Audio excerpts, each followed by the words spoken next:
I would have thought they were going to the polling station to vote or something like that.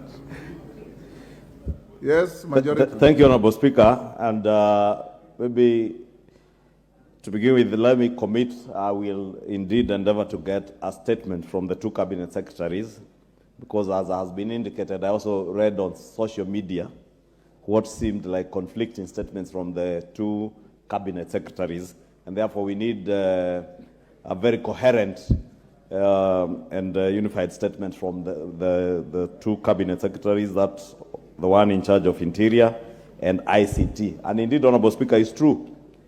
It's sad that this matter came to light because it was in the middle of our city at KICC. More shocking, Honorable Speaker, is to ask, how does a foreigner not just come to collect data from the middle of our CBD, but from a government premise? Because KICC is a government installation.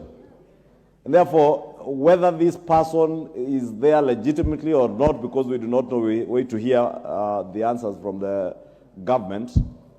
But it concerns many people that this was being done in government premises. And even the cautionary statement being given by the data commissioner is a little bit too late, because they should have known before they set up camp at KICC.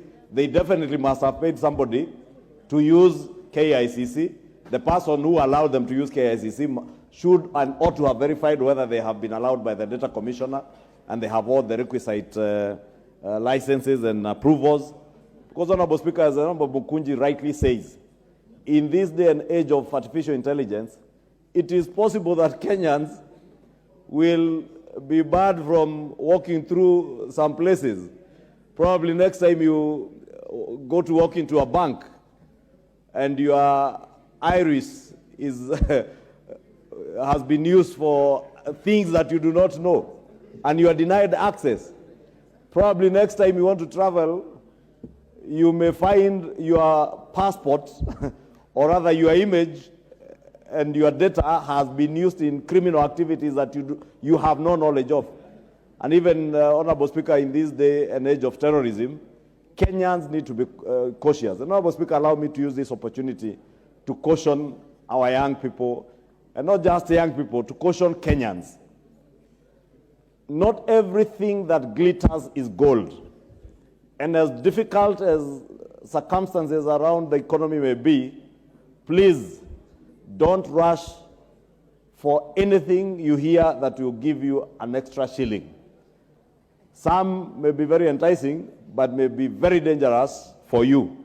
And I'm not saying this one is dangerous because I do not know, Honorable Speaker. We'll wait to hear from government, and I want to believe that especially the Ministry of Interior has taken all cautionary measures, including the National Intelligence Service, to establish who these people are. Because, Honorable Speaker, from the statement by Honorable Mukunji, the owner of this company, WorldCoin, Sam Altman, has been banned from collecting data in his home country in the US. So what is it that the Americans know about Sam Altman that the Kenyan state does not know, that we can allow him to come and harvest all manner of data from our people? And, Honorable Speaker, it only came to light because it was at KICC. You can imagine how much more data they may have collected around the country.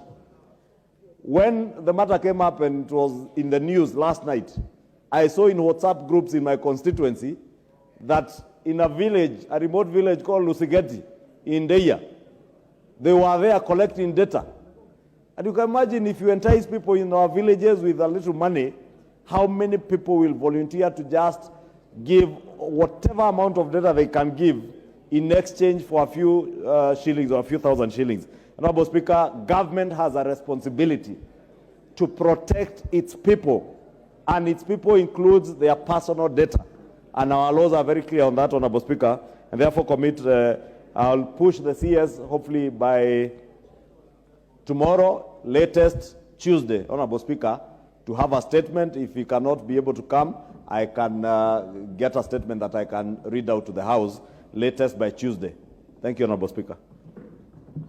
Honorable Majority Leader, given the gravity of the matter, I direct that you bring a preliminary statement to the House tomorrow at 2:30.